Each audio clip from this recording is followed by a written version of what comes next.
ओम नमो भगवते वासुदेवाय नमः।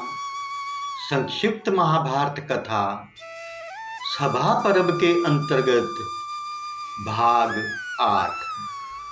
आज की कथा में राजसूय यज्ञ का प्रारंभ।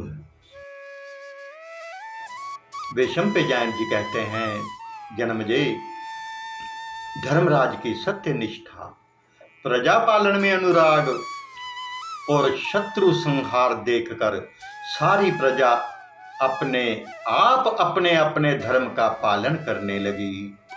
शास्त्र के अनुसार कर की वसूली और धर्म पूर्वक शासन करने से समय पर मन चाही वर्षा होने लगी। राष्ट्र सुख समृद्धि से भर गया। राजा के पुण्य प्रभाव से खेती बाड़ी, व्यापार और गो रक्षा ठीक होने लगी। प्रजा में परस्पर की धोखेबाजी, चोरी और लूट का नाम भी नहीं था। राज कर्मचारी झूठ नहीं बोलते थे। धर्मराज के धर्माचरण से अतिवृष्टि, अनावृष्टि, रोग, अग्नि आदि का भय ना रहा। लोग उनके पास भेंट देने या प्रिय कार्य करने के लिए ही आते, युद्ध आदि के लिए नहीं। धर्मानुकूल धन की आमदनी से कोष भरा पूरा एवं अक्षय हो रहा था। जब धर्मराज ने देखा कि मेरे अन्न, वस्त्र, रत्न आदि के भंडार सर्वथा पूर्ण हैं, तब उन्होंने यज्ञ करने का संकल्प किया। मित्रों ने उनसे अलग अलग और इकट्ठे होकर भी आग्रह किया कि यही यज्ञ करने का शुभ समय है, अब शीघ्र ही यज्ञ आरंभ कर देना चाहिए। जिन दिनों लोगों का आग्रह सीमा पर पहुंच गया था, उन्हीं दिनों भगवान श्री कृष्ण स्वयं ही वहां पधार गए। जन्मेजय, भगवान श्री कृष्ण स्वयं ही नारायण हैं, वही वेद स्वरूप हैं और बड़े बड़े ज्ञानियों के ध्यान में आने वाले हैं। जड़ चेतन में जगत में वे सबसे श्रेष्ठ एवं विश्व मंडल के उद्गम स्थान तथा प्रलय स्थान हैं।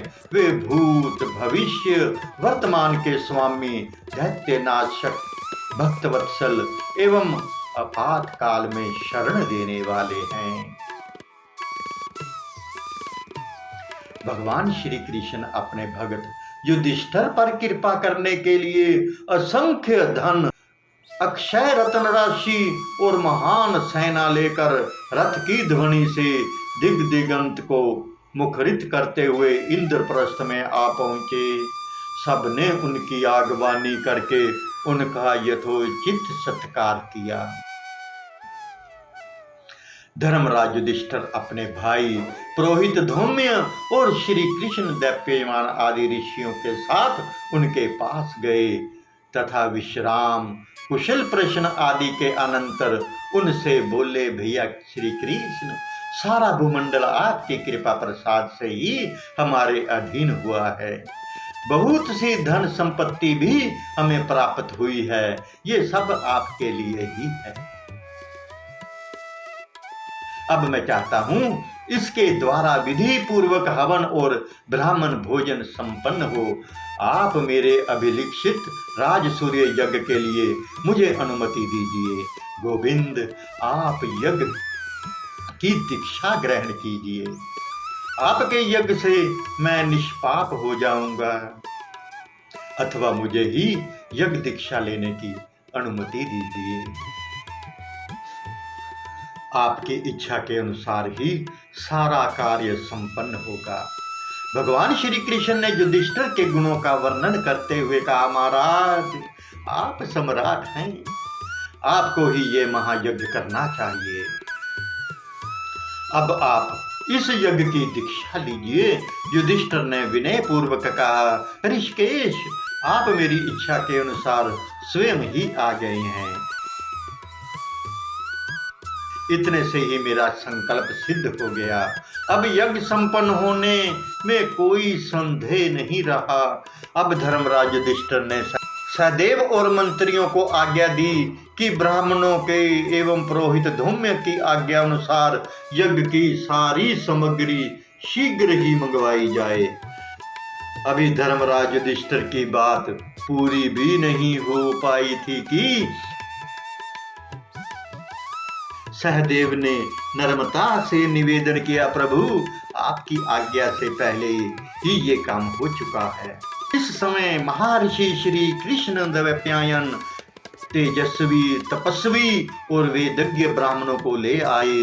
वे स्वयं यज्ञ के ब्रह्मा बने और सुसामा सामवेद के उद्गाता ब्रह्मज्ञानी यज्ञ वाक्य अध्रुव हुए पेल और धूम्य होता।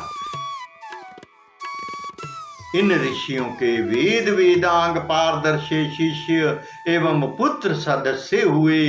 सवास्ति वाचन के अनंतर यज्ञ की शास्त्रोक्त विधि के संबंध में परस्पर विचार करके विशाल यज्ञशाला का पूजन किया गया।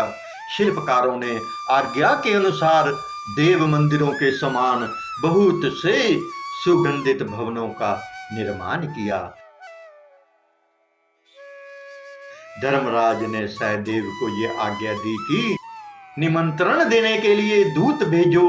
सहदेव ने दूतों को भेजते समय कह दिया कि देश के समस्त ब्राह्मण एवं क्षत्रियों को निमंत्रण दे आओ तथा वैश्य और सम्मानीय शूद्रों के साथ ही ले आओ। दूतों ने वैसा ही किया। जन्मेजय ब्राह्मणों ने ठीक समय पर धर्मराज को राजसूय यज्ञ की दीक्षा दी।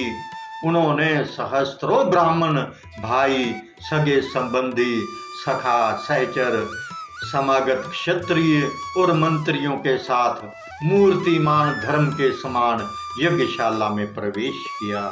चारों ओर से शास्त्र परंगत वेद वेदांत में निपुण झुंड के झुंड ब्राह्मण आने लगे। उनके निवास के लिए हजारों कारीगरों के द्वारा अलग अलग ऐसे स्थान बनाए गए जो अन्न, जल, वस्त्र आदि से परिपूर्ण एवं सब रीतियों के योग्य सुखकर सामग्री से परिपूर्ण थे। उन निवास स्थानों से ब्राह्मण कथा वार्ता एवं भोजन आदि प्रसन्न चित्त से करते रहते थे। जब देखो वहां यही कोलाहल हो रहा है, दीजिए दीजिए, लीजिए लीजिए। धर्मराज युधिष्ठिर ने भीष्म, धृतराष्ट्र आदि को बुलाने के लिए नकुल को हस्तिनापुर भेजा।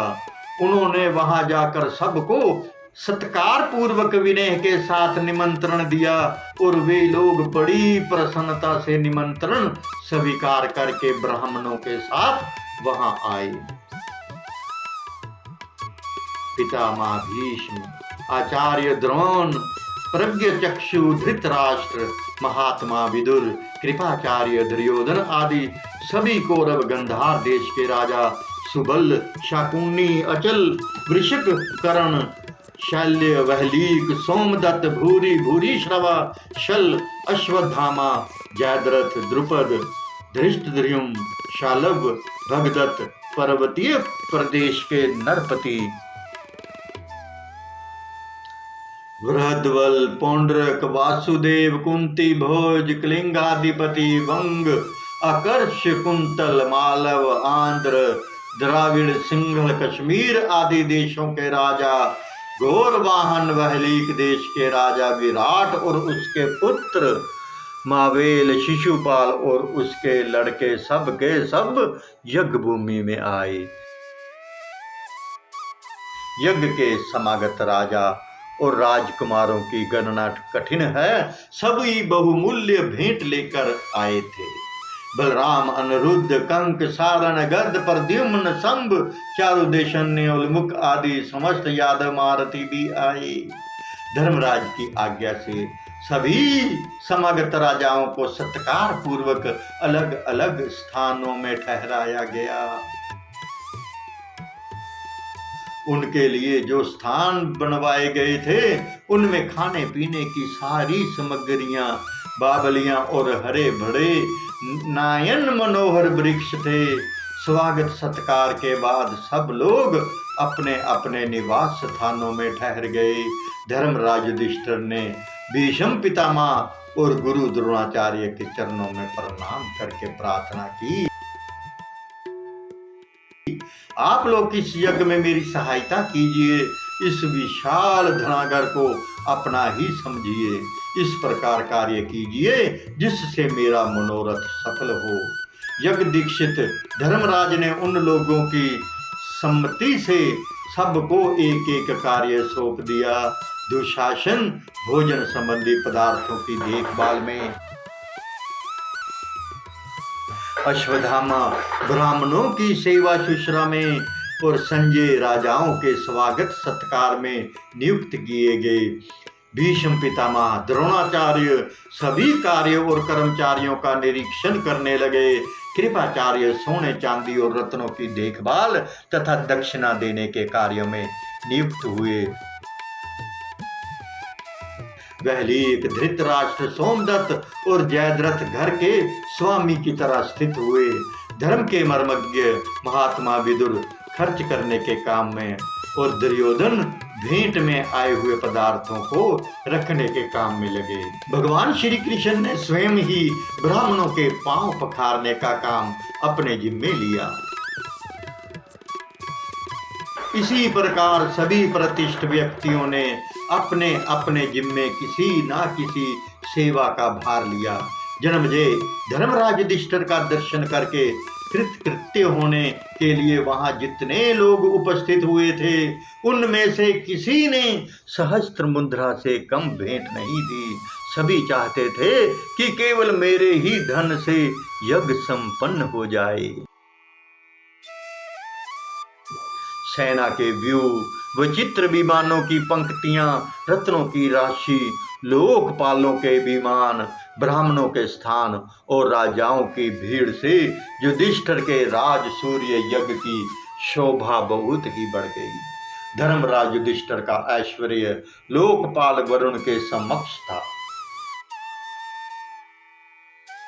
उन्होंने यज्ञ में 6 अग्नियों की स्थापना करके पूरी दक्षिणा देकर यज्ञ के द्वारा भगवान का यजन किया। अतिथि अभयगतों को मुंह मांगी वस्तुएं देकर संतुष्ट किया।